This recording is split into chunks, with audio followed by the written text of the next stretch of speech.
鲨鱼总是让我们既着迷又害怕。当一群渔民在海岸发现一条巨大的鲨鱼搁浅时，最初的好奇心很快变成了担忧。这只动物还在呼吸，但几乎不动，显然在与生命搏斗。决定介入后，渔民们叫来了兽医。兽医带着急救箱迅速赶到。鲨鱼几乎无法动弹，但鉴于其满嘴锋利的牙齿，仍需小心。检查显示，它的腹部有一个大肿块。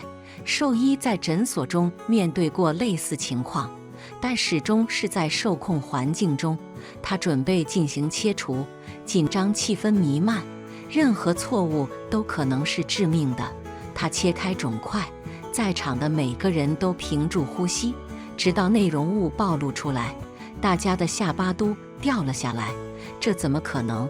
在浩瀚的墨西哥湾流海域，一队渔民又在炙热的太阳下劳作了一天。尽管经验丰富的抛网，但收回的网却出奇的空，使本已充满稀缺的月份更加绝望。咸咸的空气中弥漫着厚重的紧张气氛，季节不利。更糟糕的是，每个船员都时刻担心遇到鲨鱼的危险，日子越来越难过了，不是吗？卡洛斯嘟囔着，他检查着另一张几乎空的网，脸上布满了多年海上生活留下的皱纹。他的同伴们，同样被太阳和海水磨砺的人，只是点了点头，目光紧盯着浑浊的水面。然后，某种不寻常的事情打破了这一天的单调。距离船几米的水开始奇怪地翻滚，不是大鱼的快速优雅，而是以一种缓慢而沉重的方式。起初，他们以为这是又一次倒霉的遭遇，又一个捕食者要来掏空他们的渔网。但从深处浮现出来的却是一条巨大的鲨鱼，显然处于困境中，移动时显得十分吃力。看看那个，亚惊呼道，指着那只巨大的动物。它的腹部异常肿胀，形成了一个看起来不自然的畸形隆起。这不正常，它一定是生病了或受伤了。船上最年轻的成员蒂亚戈沉思道。鲨鱼缓慢地绕着船打转，表情中透着好奇与恐惧的混合。这条如此雄伟却如此脆弱的鲨鱼引发了渔民们之间激烈的讨论。海上生活教会了他们每个人尊重自然和它的生物，即使是像鲨鱼这样令人畏惧的生物。我们必须帮忙，船长佩德罗坚定地说，他的声音在海风中显得异常坚定。我们不能让一只动物这样受苦，即使它是一只鲨鱼。我们需要叫一位海洋兽医。尽管有一些保留意见，但还是传来了同意的低语。毕竟，将一条鲨鱼带进可能很危险，但对受苦动物的同情超过了恐惧。我来打电话，卡洛斯说，从防水袋里拿出了手机。其他人继续注视着那条鲨鱼，感觉到一种混合的敬畏和怜悯，因为这只动物在他们的水域中挣扎，现在不仅是工作的背景，更是一次迫在眉睫的救援行动的舞台。随着鲨鱼仍在船边打转，渔民们准备把这只巨大的动物带到岸边。在那里，他们可以进行更安全的干预。在佩德罗的协调下，他们选择了一个小海湾，那里有便于接近的地方和较为平静的水域。这对于这样一个精细而不寻常的程序至关重要。我们需要结实的绳子和大网，佩德罗指示道。他们慢慢航向岸边，保持安全距离，直到兽医到达之前，任何人都不得靠近。与此同时，卡洛斯手里拿着电话，与海洋兽医露西亚医生沟通，解释紧急情况。医生，他肿得很厉害，我从没见过这样的情况，我们需要您尽快过来。露西亚医生也表达了他的担忧和好奇。我马上就来，准备好现场，尽量让鲨鱼保持平静，并靠近岸边。我们会使用镇静剂，以便在不造成进一步压力的情况下处理它。一旦选择了地点并准备好了区域，渔民们用更细的网设立了一个安全区，以引导鲨鱼进入小海湾，同时不完全限制其行动。他们知道任何错误都可能对他们和动物都是致命的。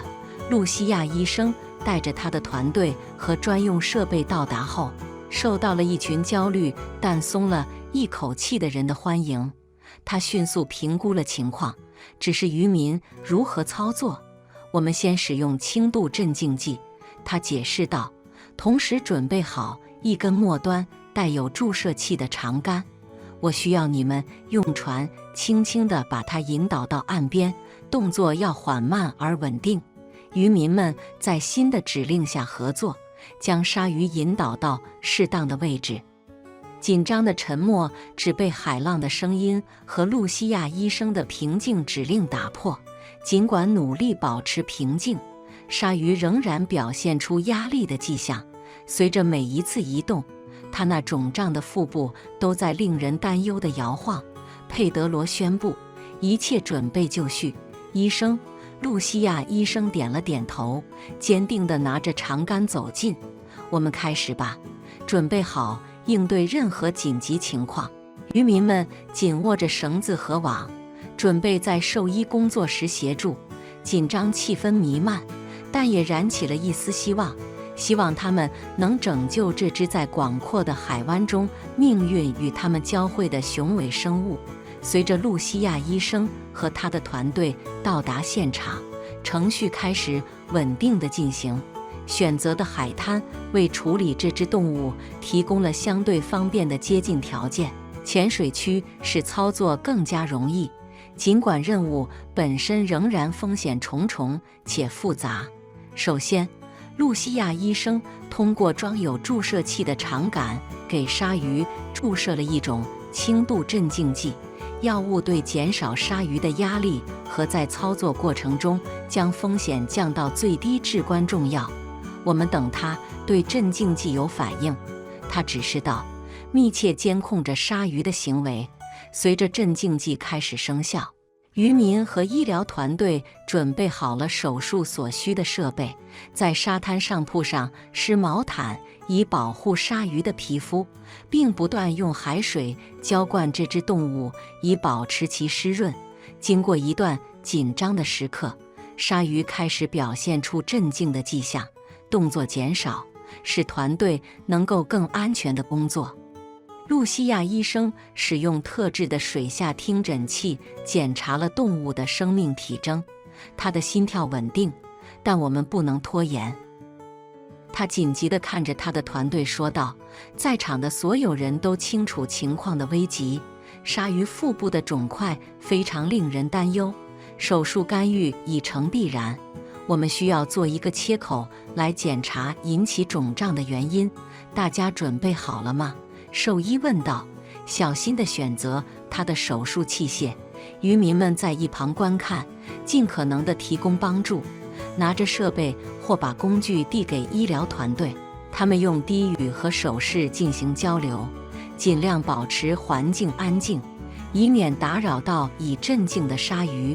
终于，一切准备就绪，露西亚医生开始了手术，切口被精确地划开。所有人的目光都集中在鲨鱼的腹部，等待发现是什么导致了这只动物的不适。然而，正如紧急程序中常见的那样，并非一切都按计划进行。手术过程中，鲨鱼开始略微挣扎，这表明镇静剂开始失效了。我们需要更多的镇静剂。露西亚医生在复杂的情况下保持冷静，喊道。一名团队成员迅速注射了额外剂量的镇静剂，其他人则抓住鲨鱼，防止其突然移动。经过一段紧张的时刻，大鱼再次平静下来，手术得以继续。每一秒都至关重要。露西亚医生的技能和冷静显而易见，他以只有多年经验才能提供的高效率工作着，在对他照顾的生物怀有深切敬意的指导下，海滩变成了一个临时的手术室。在航海者们的注视下，一位宏伟生物的生命悬在一线之间。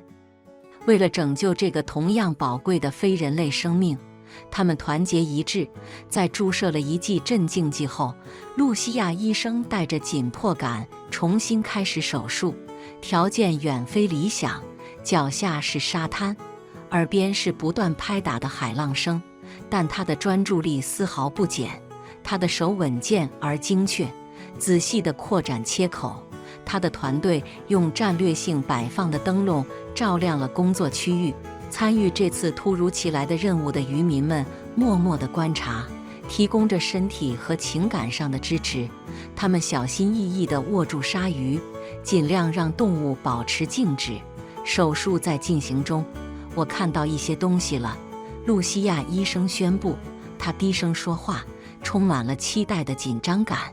借助外科镊子，他开始小心翼翼地取出引起肿胀的物体。这是一个精细的过程，每一个动作都经过精心计算，以避免对已经虚弱的动物造成进一步的伤害。渔民们向前倾，试图看到正在被取出的是什么。紧张的气氛可以感受到，大家屏住呼吸，目光紧紧盯着露西亚医生正在操作的切口。终于，凭借技巧和温柔的结合，露西亚医生从盐和海水中取出一个严重腐蚀的工具箱袋。在这里，他说，将袋子放在他旁边的消毒布上。这是一个令人惊讶的景象，一个普通的袋子，可能是某艘船丢失的，现在却成了这位强大生物如此痛苦的原因。渔民们低声议论着，既震惊又松了口气。这个东西怎么会在他体内？一个渔民困惑地问道。可能是在寻找食物时吞下的，露西亚医生解释道。检查鲨鱼是否有更多的内伤，这些动物有时无法区分海中的食物和人类垃圾。取出这个奇怪的物体后，接下来的挑战是缝合切口。露西亚医生迅速工作着，用稳健的双手缝合着伤口。鲨鱼仍在镇静剂的作用下保持冷静，默默地成为了环境的受害者。我们快完成了，他在完成缝合时说道。我们需要在他恢复意识时监控他，他在接下来几分钟内的反应对于他的康复至关重要。渔民们为救援的最后阶段做准备，他们安排了一个系统，让鲨鱼保持在水中，海水流过它的鳃，帮助它呼吸。海滩成为了希望与重生的地方，他们焦急地等待着鲨鱼苏醒，热切地希望它能恢复力量。露西亚医生在清理工具的同时，以专业的关切和钦佩之情看着他的病人。我们已经尽力了，他对渔民们说道。现在自然需要完成剩下的部分。在那片海滩上，在夕阳慢慢变色的天空下，一群人类和这位海洋生物在共同的生存斗争中交织在一起。鲨鱼的每一次呼吸，每一次海浪的拍打，都在提醒着生命的脆弱和地球上所有生命的相互关联。手术完成后，海滩沐浴在最后的日光中，团队和渔民们注视着鲨鱼。逐渐的，这只被镇静的动物开始表现出活力，动作虽然缓慢，但越来越有力，表明镇静剂的效果正在减退，它正在恢复意识。露西亚医生和他的团队保持待命，准备在必要时进行干预。鲨鱼的呼吸变得更加规律，它巨大的鳃随着渔民小心地用水桶引导的海水扩张和收缩。终于，随着一次猛烈的动作，水花四溅，鲨鱼表明它准备好回到它的自然栖息地。渔民们怀着轻松和喜悦的心情，用特制的杆子轻柔地引导鲨鱼回到深水中，直到它能够自行游动，是时候让它走了。露西亚医生说道。示意鲨鱼似乎能够保持稳定，他们小心翼翼地放开了这只动物，它慢慢地，但越来越自信地游离海岸，消失在海洋的深处。渔民和医疗团队目送着鲨鱼离去，每个人都在处理这充满激烈情感和意外行动的下午，希望它能完全康复。船长佩德罗在收拾装备时低声说。露西亚医生一边收起他的工具，一边回答：“只要时间够长，没有进一步的并发症，他应该会康复得很好。今天的工作至关重要，这表明，当我们尊重并关爱与我们共享这个星球的动物时，我们能产生多大的影响。”当太阳完全落下时，渔民们回想起这次事件。这是他们以后会多次讲述的故事，提醒他们生活与海洋生物之间的紧密联系。我们今天遇到的不仅仅是拯救一条鲨鱼，卡洛斯开始说道，这是关于我们行为的影响，以及即使是一个简单丢失的物品，也能对海洋生物产生难以想象的后果。其他人表示同意，在收拾剩余设备时，他们讨论了防止类似事件发生的方法，也许是发起一次海洋清理活动，或者举办一些关于更可持续渔业实践的研讨会。这一天以行动和改变的承诺结束，重新承诺保护那给予他们这么多的海洋。与鲨鱼的事件不仅仅是一次成功的救援，也是一个转折点，是一个深刻认识到人类对共同生活在这个蓝色世界的众多生物负有责任的时刻。听完以上这个故事，你有什么想法吗？欢迎在评论区分享你的观点。如果你喜欢我们的视频，欢迎点赞、订阅并分享我们的频道。以上是今天视频的所有内容，下个视频见。